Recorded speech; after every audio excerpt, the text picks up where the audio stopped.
예수님께서는 종종 비유로 말씀하시죠. 비유로 말씀하실 때는 목적이 있습니다. 진리를 말씀을 하시는데 드러내지 않기 위해서, 숨기기 위해서 비유로 말씀하시기도 하고, 때로는 가르침을 주어도 이해 못하는 자들을 위해서 비유를 들어서 쉽게 이해시키기 위해서 비유를 들기도 하였습니다. 근데 예수님 당시에는 부자들도 많이 있었죠. 삶이 어려운 분들도 많이 있었지만 부자들도 많이 있었어요. 그래서 부자들이 바다 건너편에 무역을 하면서 많은 이득을 누리는 자들이 있었습니다. 그래서 원래 이스라엘 땅에 많은 농경지를 가지고 있는 사람들이 모험심이죠. 또 정치적인 상황도 있겠고, 돈 많은 사람들은 정치적인 외세가 우리나라를 침략하고 있을 때 나가기를 원하지 않습니까? 그래서 돈 많은 사람들이 경력지가 있음에도 불구하고 무역을 통해서 외국으로 나가는 경우들이 흔하게 있었다고 합니다. 그래서 그 나갈 때는, 부자들이 나갈 때는 주변의 소작농들, 농부들한테 적은 임대료를 주기도 하고, 적당한 임대료를 주고 이게 대신 관리를 해달라고 부탁하기도 했다 그래요. 이 말씀, 이 사실들을 활용하여서 예수님께서 오늘 본문 말씀의 비유로 이제 설교하시는 내용입니다. 어떤 내용이냐면, 오늘 본문에서 예수님께서 말씀하실 때 한 명이 나옵니다. 이 한 명은 부자인 것 같아요. 이 한 명이 포도원을 한 개 만드는데, 그 한 명이 어떻게 이야기하냐면, 포도원을 만들어서 나무 울타리도 태웠고, 그 안에 뭐 돌도 밖으로 빼내고, 그리고 포도즙을 타는 틀도 그 안에 만들고, 그 포도원이 다 보이는 망대를 딱 만들어 놓고, 얼마나 좋습니까? 주인이 다 만들어 놓은 거 아닙니까? 부자가 다 만들어 놓고, 이렇게 정성스럽게 만들어 놓고 옆에 있는 농부들한테 자네들이 관리를 하게나라고 부탁을 하는 거예요. 그리고 아주 적은 임대료만 받고 본인은 타국으로, 다른 나라로 떠나버립니다. 그런데 이 농민들의 입장은 어떻습니까? 너무 감사한 거 아니겠습니까? 자기가 이 땅에 태어나서 이런 땅을 한 번도 가져본 적이 없어요. 근데 너무나도 시설도 좋아요. 아니, 좋지 않습니까? 주인만 바라보면 은혜스럽지 않습니까? 그런 마음으로 이렇게 소작을 해 나가는 겁니다. 그 포도원을 관리를 해 나가는데, 그런데 주인과 약속한 게 있어요. 아주 적은 돈이지만 세를 내기로 했거든요. 그래서 주인이 때가 되었을 때 자기들의 종을 보내는 겁니다. 종은 무엇을 하기 위해서 갑니까? 우리 주인의 의사를 전달하기 위해서 그 소작농들한테 가는 거지 않습니까? 그 농민들이 하는 말이 갑자기 받을 때는 좋았는데 조그만 돈도 이제 주기 싫은 거야. 그래서 주인의 종을 때려서 돌려보냅니다. 근데 참 신기한 게 이 주인은 화를 내지는 않아요. 그래서 다른 종을 보냅니다. 다른 종을 보냈더니 농민들이 이번에는 때려서 보내는 게 아니라 머리에 상처를 내서, 그리고 이 종에게 능욕을 하여서 돌려보냈다라고 해요. 주인이 자기의 힘으로 이 농민들을 어떻게 할 수는 있으나, 그래서 그럼에도 불구하고 자기의 종들을 계속 보내는 거예요. 때에 따라서는 두들겨 패기도 하고 죽이기도 하고, 이 사람은 고문하기도 뭐 여러 가지 일들이 있었다 그래요. 그런데 이 주인은 화를 내지는 않았어요. 본문 말씀에 의하면 화를 내지는 않았고, 오히려 내 아들을 보내면, 내 아들이니까 이제 때리지 않고, 내 아들은 뭡니까? 원래 종도 주인을 대신해 당한 겁니다. 그럼 주인이라고 생각해야 되는데 이 사람들이 몰상식하고 너무 포악한 거야. 근데 그럼에도 불구하고 이 주인은 내 아들을 보내면 이 사람들이 많은 돈도 아니고 그거를 돌려주겠지라고 보낸 거예요. 근데 그 주인의 아들을 본 농부들의 반응들은 어땠습니까? 6절 말씀 한번 보세요. 이게 한 사람이 보낼 때 하는 말이에요. 이제 한 사람이 남았으니 곧 그가 사랑하는 아들이라 최후로 이를 보내며 이르되 내 아들은 존대하리라 하였으니. 그리고 7절 말씀 한번 보세요. 7절 말씀 합독하시겠습니다. 그 농부들이 서로 말하되 이는 상속자니 자 죽이자. 그러면 그 유산은 우리 것이 되리라 하고. 아멘. 이 머리가 어떻게 돌아가는지 모르겠어요. 상식적인 뇌 구조로 이해를 할 수 없는 뇌 구조인데, 주인은 선한 뜻으로 자꾸 보내지 않습니까? 아들도 존대할 것이다라고 보냈는데, 이 소작농들의 생각은 어떻습니까? 그들의 생각은 어차피 이 땅은 주인 것이고, 주인이 죽으면 이 아들한테 갈 것인데, 우리가 이 아들을 죽여버리면 상속자가 없지 않냐? 하나뿐인데? 그러면 이 땅은 누구 것이 되겠냐? 우리 것이 되지 않겠는가? 이런 생각을 하고 아들을 죽이고 버리게 되어지는 일들이 일어납니다. 그리고 나서 예수님께서 이러한 일을 하고 나서 회중들에게 질문하는 내용이 있습니다. 9절 말씀인데, 너희가 만약에 포도원의 주인이라면 어떻게 하겠느냐? 그 포도원의 농부들을 진멸하고 포도원을 다른 사람에게 주지 않겠느냐라고 말씀하시는 거예요. 그리고 여러분, 이 예수님의 이 가르침, 이 질문의 말을 듣고 사람들의 반응이 어떠냐면 12절 말씀에 보시면 12절 말씀에 그들이 예수의 이 비유가 자기들을 가르쳐 말씀하신 줄을 알고 잡고자 하되 무리를 두려워하여 예수를 두고 가니라라고 이야기해야 합니다. 잡고자 하였고 두고 갔다라고 이야기하는 그들은 누굽니까? 종교 지도자들이에요. 종교 지도자들 중에 대표들이 지금 예수님께서 가르침하시는 그 자리에 와서 앉아있고 그 말씀을 들었다라는 말씀입니다. 그러니까 어떤 말이냐면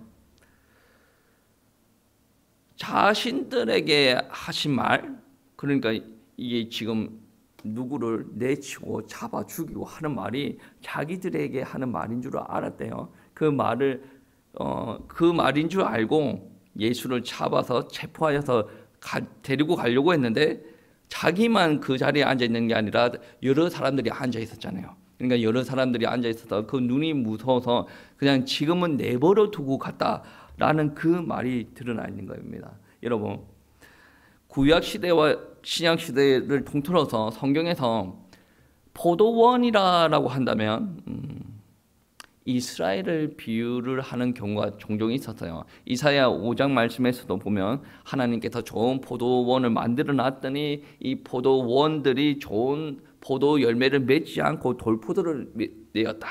그래서 이 포도원의 주인이 포도원 주변의 울타리를 다 걷어내고 들량이가 와서 먹고 황폐하게 만들게 하겠다라는 말씀이 있거든요. 이사야 5장 말씀에. 그 말은 무슨 말이냐면 거기에는 농부는 하나님이에요. 주인은 하나님이에요. 주인은 하나님인데 포도원을 왜 만들어놨냐면 내 백성 이스라엘로 말미암아 나의 정의와 공의, 나의 영광을 드러내기 위해서 하나님께서 이스라엘이라는 포도원을 만들어놨는데 이 자들이 하나님의 말씀을 떠나고 자기네들이 우상 숭배를 하고 자기네들이 죄를 범함으로 말미암아 하나님께서 그 포도원을 황폐케 하십니다. 그럼 황폐케 하실 때 주변의 아수르와 주변의 바벨론 나라를 들어서 이 포도원을 망치게 하는 일들이 예언들이 이사야 시대에 그런 일들이 있었다라는 말씀인데 오늘 포도원도 보면 이스라엘을 두고 이야기합니다.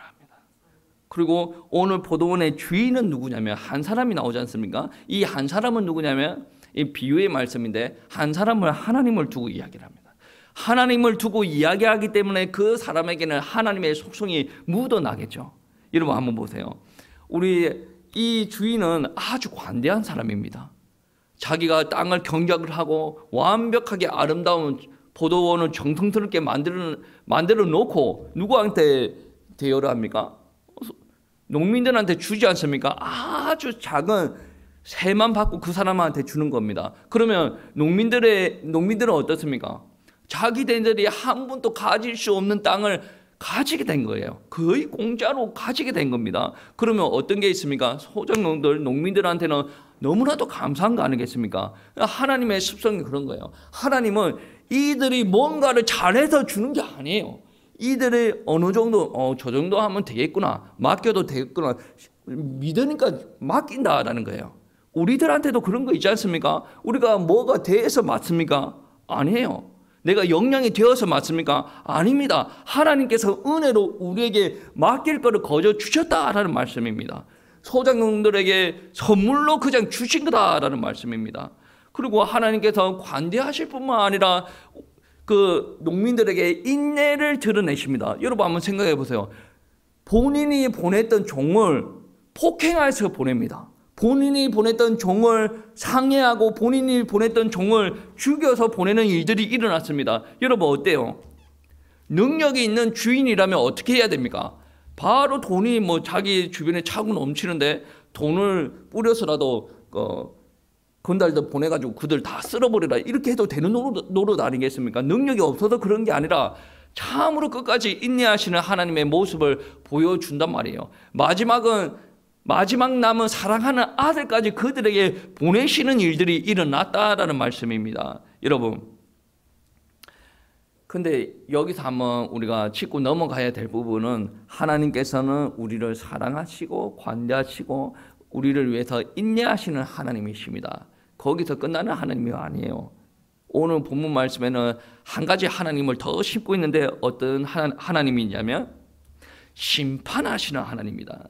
어느 날 그분의 인내가 종결에 도달하는 순간에 심판자로 오신다라는 거예요. 9절 말씀 우리 다 같이 합독하시겠습니다. 포도원 주인이 어떻게 하겠느냐? 와서 그 농부들을 진멸하고 포도원을 다른 사람에게 주리라.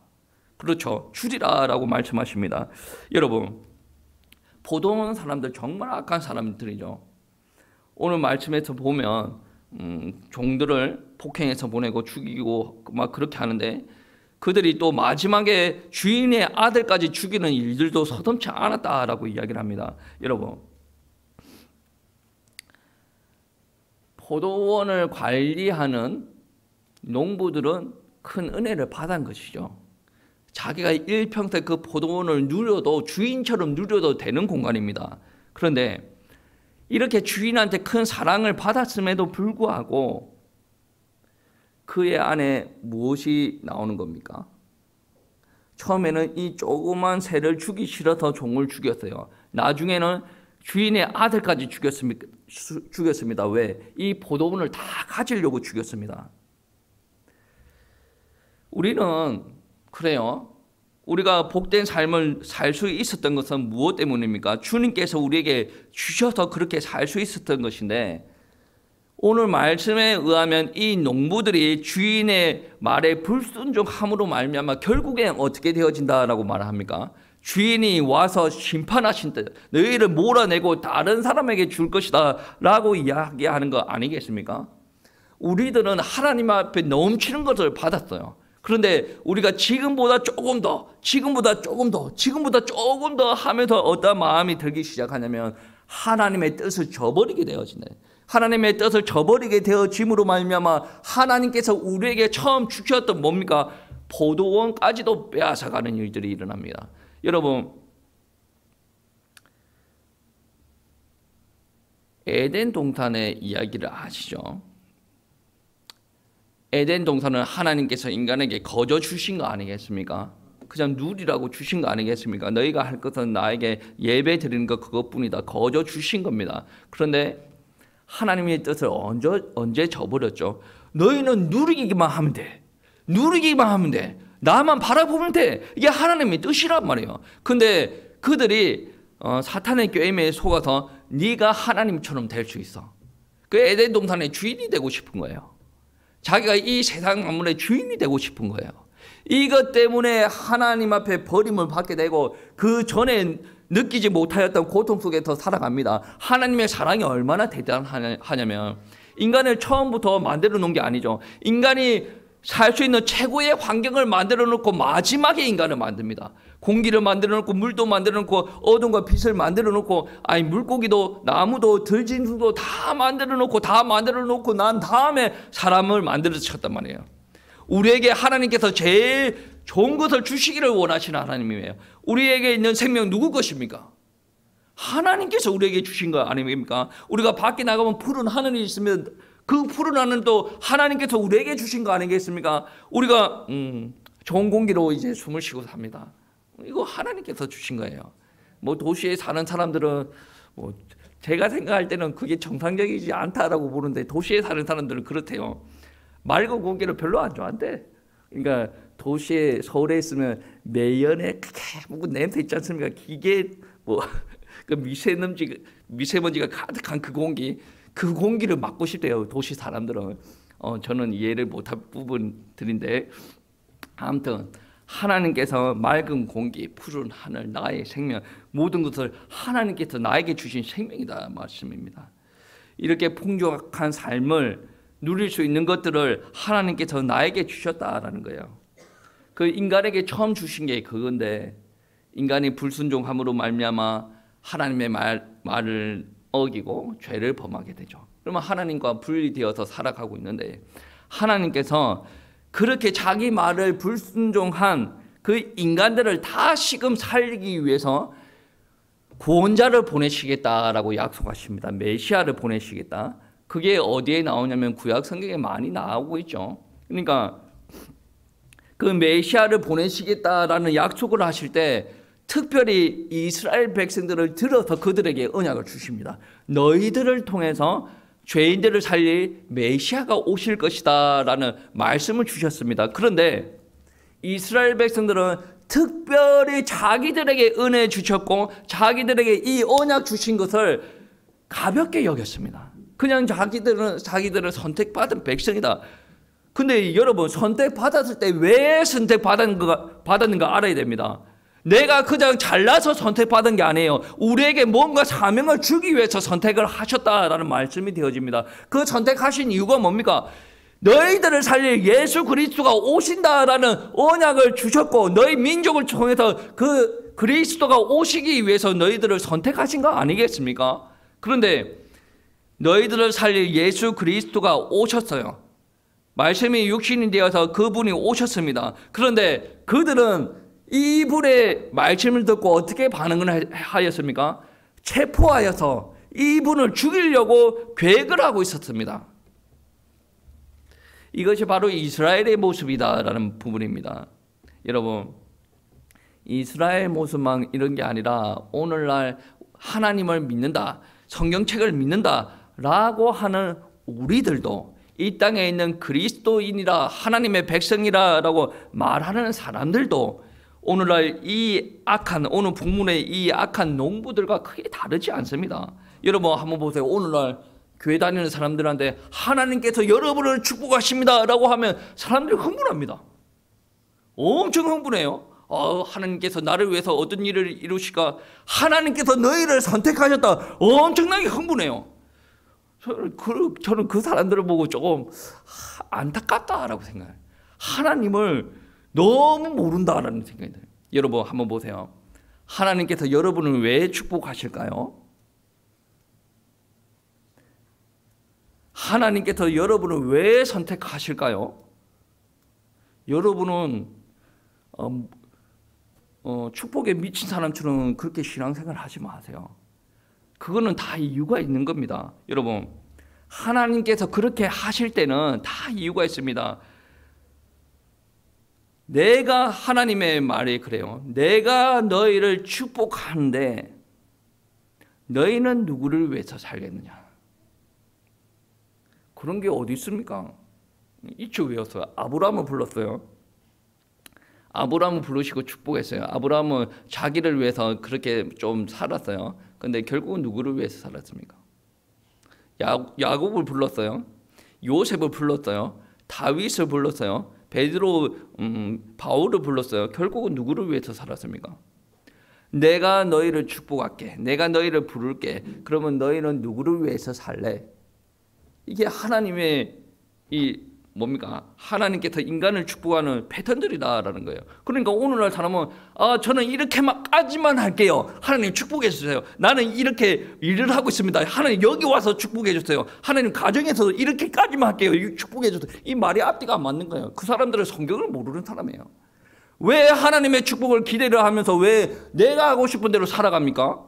여러분 생각 한번 해보세요. 하나님께서는 나를 선택하셔서 나에게 축복하십니다. 나에게 맡기는 일들이 있다라는 거예요. 농부들에게 포도원을 관리하도록 맡겼던 것과 같이 우리에게 맡기는 게 있습니다. 나의 아내, 나의 자식들, 나의 남편들 나에게 맡기시는 거예요. 나에게 특별한 달란트, 재능을 주십니다. 나에게 특별한 경제를 주십니다. 건강도 주십니다. 나의 것이 아니라 이거는 하나님의 것이에요. 하나님께서 관리하고 맡기고 하나님의 뜻에 부합하게 살아가도록 하나님께서 나에게 맡기신 것이라는 거예요. 그런데 사람들이 하나님께서 맡기신 것을 순간 내 것이라고 착각하는 순간에 이 사람들이 하나님의 뜻에서 벗어나는 일을 하는 겁니다. 여러분 한번 생각해 보세요. 예를 들어서 왜 성경에서는 헌금을 강조합니까? 오늘 본문에 넘어와서 조금의 세를 내라고 하죠. 조금의 세를 내는 이유가 뭡니까?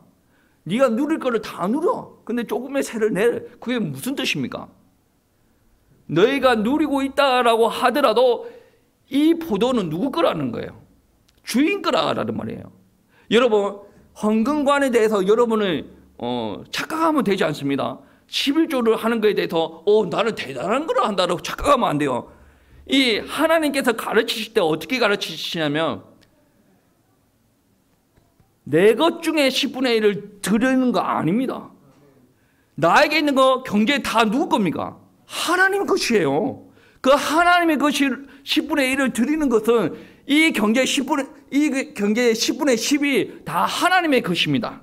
그러나 나는 하나님을 경배하는 마음으로 이 10분의 1을 드립니다 라는 게 되어집니다. 경제에서는 그렇게 되어지는 거고 우리의 몸과 우리의 시간들 다 누구 겁니까? 하나님의 것이 되어져야 됩니다. 저 작년에는 참 편하게 지냈어요. 한 10년 가까이 대전에 오르락 내리락 하다가 좀 바쁘게 살다가 작년 한 해는 좀 편하게 지냈어요. 눈 뜨자 말자 새벽 예배 드리고 눈 감기 전에 저녁 예배를 드리고 또 가정도 돌보고 뭐 사모님이 이것저것 시키는 거 좀 하고 뭐 바쁘게 지냈지만 나름 편했어요. 너무나도 편한 거예요. 근데 올해부터 뭔가 일이 있는 거예요. 뭐 경기도 어디 와라, 뭐 논문 한 개 더 써라, 막 이런 일이 있어요.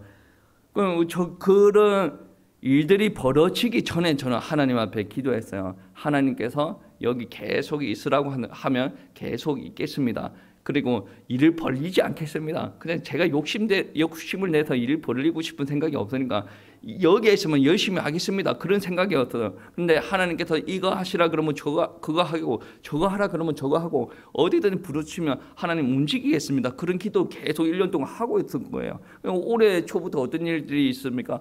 경기도 3월까지만 해도 사람분 왔다 갔다 할 것 같고 뭐 이런저런 일이 있는 거예요.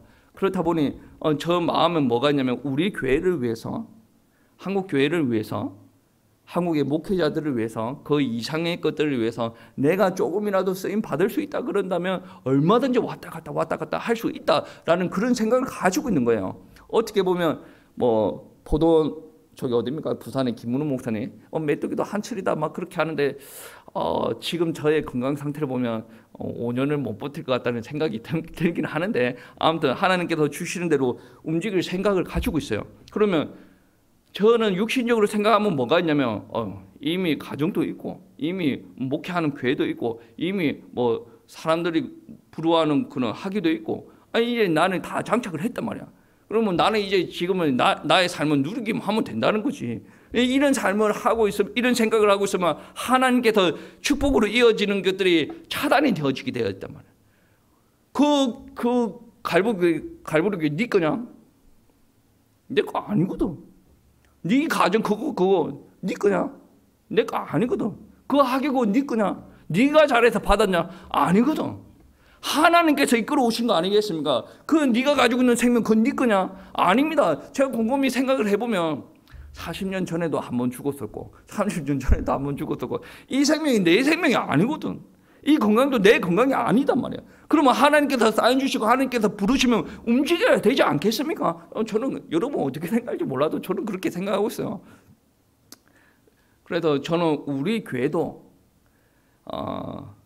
이렇게 제가 늘 같이 있는 것도 너무나도 좋은 거지만 우리 교회를 위해서 움직일 수 있다라고 한다면 그것도 감사한 거예요. 아마 올해는 책이 한 2권 정도 나올 것 같아요. 제가 책을 다 쓴 건 아니고 박사님들이 모여가지고 책을 좀 했어요. 논문집도 한 개 나올 것 같고 그런데 그 안에서 우리 교회 나올 때마다 꽂아 놓을 거야. 여러분 보지 않겠지만 목사가 놀러 다니는 건 아니에요. 그래서 저는 하나님께서 저를 이렇게 만들어 오셨던 것을 인정을 하면서 나는 헌신을 하고 싶은 거예요. 여러분도 그렇게 되어지기를 축복합니다. 여러분 한번 생각해 보세요. 사람들이 참으로 무서운 착각을 합니다. 나의 시간, 나의 몸, 내 것이다. 여러분 어떻게 보면 이게 귀한 시간들입니다. 목사도 그렇고 여러분도 그렇고 이 시간을 귀하게 하나님께서 허용해 주셔서 이 시간을 빼서 이 시간에 예배 드리고 있다. 인정받아야 돼요. 나를 좀 인정해 주세요. 내가 지금 그렇게 많은 것의 대가를 치르고 이곳까지 왔지 않습니까? 하나님께서 인정하실 겁니다. 목사도 인정합니다. 저도 인정받고 싶어요. 그런데 문제가 무엇이냐면 하나님, 나는 하나님 위해서 이 교회까지 왔잖아요. 이제 다 했어요. 이제 끝입니다. 빠빠이. 이게 문제라는 거예요.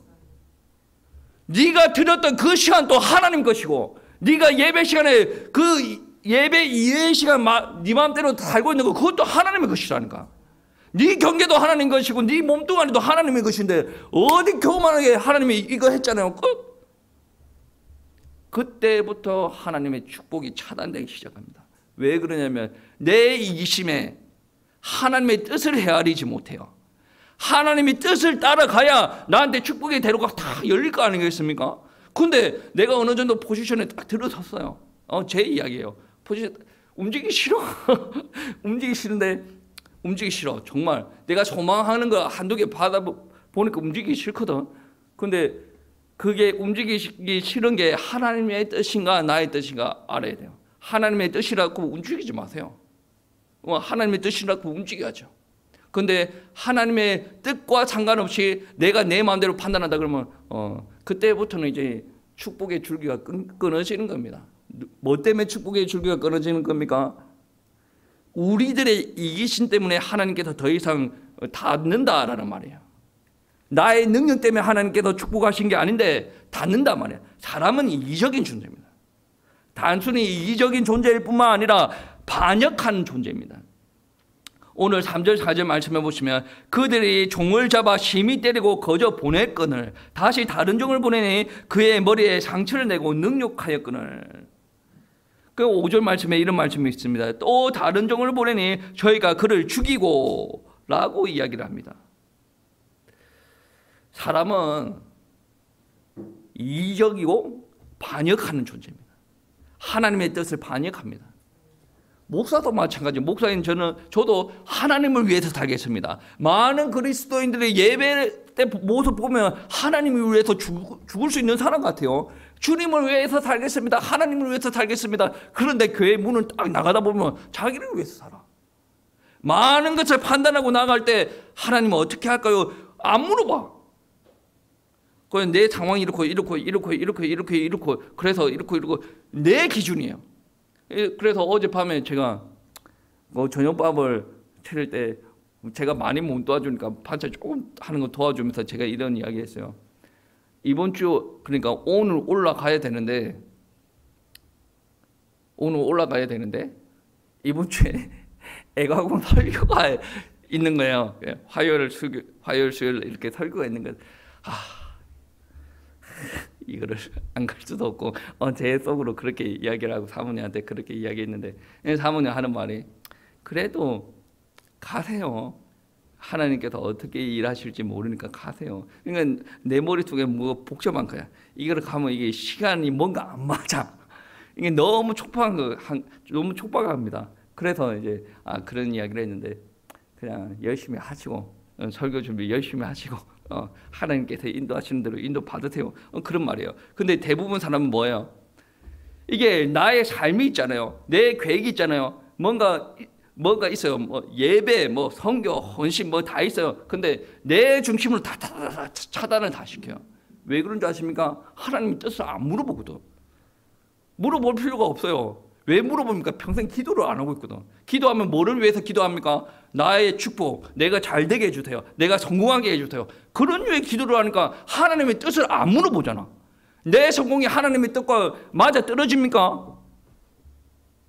내 건강이 하나님의 뜻과 맞아 떨어지는 거 맞아요. 하나님께서 내가 건강하기를 원하십니까? 하나님께서는 때로는 건강하지 않기를 원하실 때도 있어요. 어중간한 게 믿음 없는 거 건강하게 해놨다가 뭐 돌아다니면서 죄를 범하는 것보다 기도하면서 앉아있는 게 더 좋을 수도 있지 않겠습니까? 무조건 회복이 하나님의 뜻이 아닐 수도 있어요. 약간의 묵혀두는 것도 하나님의 뜻일 수도 있어요. 제가 논문 뜰 때 논문까지 한 5년 나왔어요. PhD 들어가서 논문 5년이면 제가 생각할 때 엄청 빠른 거라고 생각을 하는데 그 5년이 어떻게 보면 엄청 긴 시간입니다. 그 안에 엄청나게 많은 일들이 있었어요. 그 기간 동안 하나님께서 저한테 기도시킨 것들이 있단 말이에요. 하나님, 이 학위를 저를 위해서 쓰지 않겠습니다.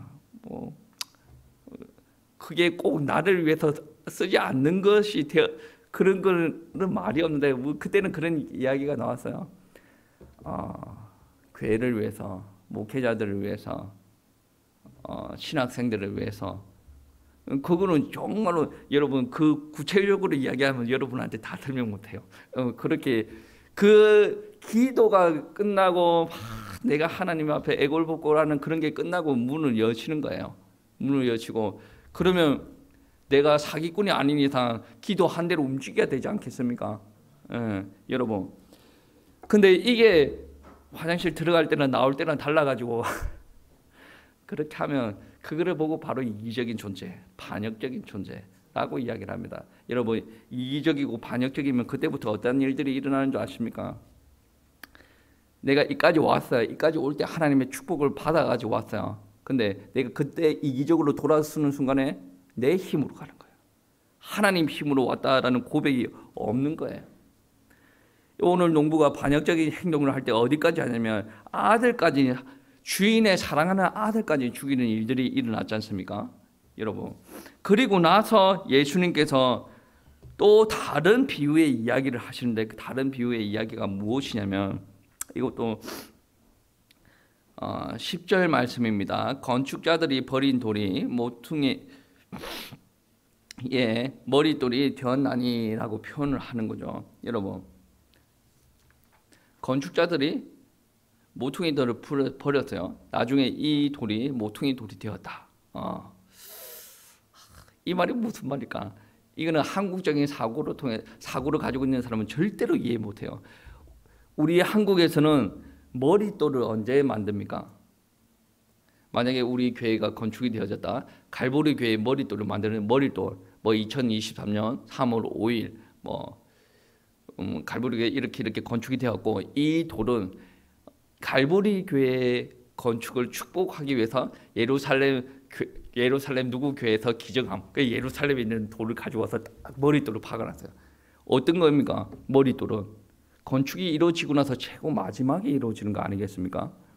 한국 사고방식 그래요. 근데 이스라엘의 건축은 그렇잖아요. 머릿돌이 아주 좋은 머릿돌이 딱 세워지고 그거를 중심으로 이 건축이 일어나는 거예요. 그러니까 한국에서 머릿돌은 마지막에 기념하기 위한 머릿돌이고 이스라엘 건축을 이야기하면 머릿돌이 없으면 건축 자체가 안 되어집니다. 머릿돌이 좋은 머릿돌이 심겨져야 거기서 차곡차곡 올라간다라는 말씀이 되어진다는 건데, 근데 오늘 이 건축자들이 머릿돌을 버렸다라고 이야기하죠. 이 건축자들은 누구냐? 이스라엘의 종교 지도자들이 되어지는 겁니다. 이스라엘의 종교 지도자들이 머릿돌을 버렸는데 그 머릿돌로 말미암아 건축이 새롭게 이루어진다, 모퉁이돌이 되어진다, 그런 말이 있어요. 그런데 이 말을 정확하게 이해를 하려면 오늘 건축자들이 머릿돌을 버렸다 그 말을 하기 전에 비유의 말씀 보시면 7절 8절 말씀에 이야기가 있죠. 이 말씀을 연결시켜서 보셔야 됩니다. 그 농부들이 서로 말하되 이는 상속자니 자 죽이자. 그러면 그 유산이 우리 것이 되리라 하고 이에 잡아 죽여 포도원 밖으로 내던지니라 라고 표현하고 있습니다. 이 말이랑 연결시켜야 이해가 되어집니다. 그 아들을 죽여 포도원 밖으로 버렸느니라 라고 이야기하는 것을 누가 지금 이야기하고 있습니까? 예수님께서 지금 이야기를 하고 있지 않습니까? 그러니까 포도원의 주인은 누구예요? 하나님. 포도원의 주인의 아들이 누굽니까? 예수님. 그 예수님을 죽여서 버리는 자들이 이스라엘 백성들 아니겠습니까? 그러니까 예수님은 하나님의 아들을 죽여 포도원 밖, 그러니까 성 밖 갈보리 언덕에 버려지는 광경을 모두 다 아시고 계셨다라는 겁니다. 사람들에게 모욕당하고 침뱉음을 당하고 슬픈 길을 걸어 갈보리 십자가로 올라가는 그 순간에 사람들에게 침뱉고 모욕당한다라는 말씀이겠죠. 그리고 몇 번씩 쓰러지면서 그 갈보리 언덕까지 올라가는 본인의 모습을 다 알고 있었다는 거예요. 언덕에 올라가서 끝나는 게 아니죠. 발과 손에 십자가의 못을 박혀야 되고 그 가슴에 창을 찔림을 당해야 되는 본인의 상황을 모두 다 아시고 계셨다는 거예요. 그렇게 이스라엘 백성들 종교 지도자들이 갈보리 밖으로 예수님을 죽여가면서 집어 던졌단 말이에요. 그 집어 던진 하나님의 아들 예수 그리스도, 건축자들이 버린 그 돌로 말미암아 뭐가 세워진다라는 말씀입니까? 교회가 세워진다라는 말씀이 되어진다라는 말씀입니다. 그런데 건축자들이 왜 모퉁이 돌을 버렸습니까? 다르게 이야기하면 건축자들이 왜 예수님을 버렸냐라는 말이 되어집니다. 왜 버렸습니까? 자기들이 그리는 그림과 맞지 않아요. 자기네들에게 필요한 예수가 아니란 말이에요. 여기서 여러분이 결정을 하셔야 됩니다. 여러분이 이스라엘 사람처럼 종교인이 될 것인지, 여러분이 예수님을 받아들이는 그리스도인이 될 것인지 여러분이 결정하셔야 됩니다. 하나님께서는 여러분을 위해서 포도원을 여러분에게 허락하여 주셨어요. 하나님께서 인정하는 것은 한 개밖에 없습니다. 너희가 다 누리고 한 개, 나를 인정하는 약간의 세를 내라. 그겁니다. 그런데 포도원 사람들은 다 가지기를 원하고 그분의 아들까지 잡아 죽이는 일들이 벌어졌죠. 놀랍게도 건축자들이 버린 돌, 농부들이 잡아 죽여서 버린 주인의 아들로 말미암아 이 기독교는 세워졌습니다. 여러분, 교회는 세상적인 모임과 다릅니다. 교회는 왜 다르냐면 그리스도로 말미암아 세워진 거예요. 여러분이 왜 교회에 와서 예배를 드릴 수가 있냐면 예수 그리스도로 말미암아 여러분 안에 이미 교회가 세워졌단 말이에요. 이미 여러분이 교회고 여러분이 이 건물 안에 들어와서 교회 공동체로서 하나님 앞에 예배 드리는 겁니다. 밖에서 노는 사람과 차원이 달라요. 이 사람들이 모이는 이유가 뭡니까? 자기네들의 이익을 위해서 모이고 즐거움을 위해서 모이고 자기네 경험, 자기의 즐거움을 위해서 모이는 사람들 아니겠습니까? 유흥과 쾌락을 위해서 모이는 사람이에요. 자기네들 공통되는 이익이 있으니까 모이는 거 아니겠습니까? 그런데 여기 모이는 사람들은 공통된 이익을 위해서 모이는 게 아니란 말이에요. 여러분은 왜 부르심 받았습니까? 주님께서 부르셨어요. 그래서 여기 온 겁니다. 그래서 오늘날 예배를 어떻게 드리라 말하는 나라가 이야기할 때 여러분은 그대로 반응하면 위험하게 된다라는 문제가 무엇이냐면 나라가 여러분을 부른 거 아니지 않습니까? 하나님께서 여러분 부르는데 하나님께서 여러분에게 사인 안 주시면 여러분 움직여서는 되지 않습니다. 그래서 세상의 공동체와 교회의 공동체는 다릅니다. 나라가 이 세상한테 모이지 마 하면 이들은 자기네들 이익을 생각해보고 그렇네 하고 흩어질 수도 있는 공동체입니다. 근데 이 공동체는 나라가 모이지 마 해서 흩어지는 공동체가 아니란 말이에요. 로마 시대 때도 그랬고 바벨론 시대 때도 그랬고 애굽 시대 때도 다 그랬습니다. 그리고 이 안에서는 분명히 여기와 다른 것들이 있습니다. 크게 이야기해서 여기서는 이기심이 판칠 수도 있어요. 내 것을 위해서 모이는 거예요. 근데 이 공동체는 내 것이 아니고 주님께서 뭐라고 이야기하십니까? 네 것이 아니라 네가 받은 게 있으면 섬기라. 내가 잘 됐는데 내가 잘된 것을 드러내는 것이 아니라 하나님 앞에 영광을 올려드리라. 여기서는 이기심을 이야기하는데 하나님의 공동체에서는 이기심이 아니라 배타심을 이야기하고 서로 섬기는 사랑을 이야기한단 말이에요. 완전히 다르지 않습니까? 여기서는 자기 유익과 쾌락을 위해서는 얼마든지 죄를 범할 수가 있어요. 술 먹고 담배 피우는 거 얼마든지 할 수가 있어요. 마약하는 거 얼마든지 할 수가 있어요. 요즘에 뉴스에 이상한 마약하고 그런 것들이 나오던데 할 수 있단 말이에요. 왜? 자기네 기준이 뭡니까? 유흥과 쾌락입니까? 근데 여기서는 하나님의 뜻 따라 살아가야 되는 하나님의 백성들 아니겠습니까? 하나님께서 거룩함을 요구하십니다. 만약에 하나님께서 야, 술 먹지 마. 술 안 먹어야지요. 여러분 잘 들으세요. 이거는 하나님의 백성들한테 이야기하는 거예요. 교회 안에 있는 하나님을 안 믿는 사람한테 이야기하는 게 아니라 교회 안에 있는 하나님의 백성들한테 이야기하는 거예요. 하나님의 백성들한테 거룩함을 요구하는데 야, 너 강간하지 마. 너 바람 피지 마. 너 담배 피지 마. 그게 다 하나님의 거룩함을 두고 이야기한단 말이야.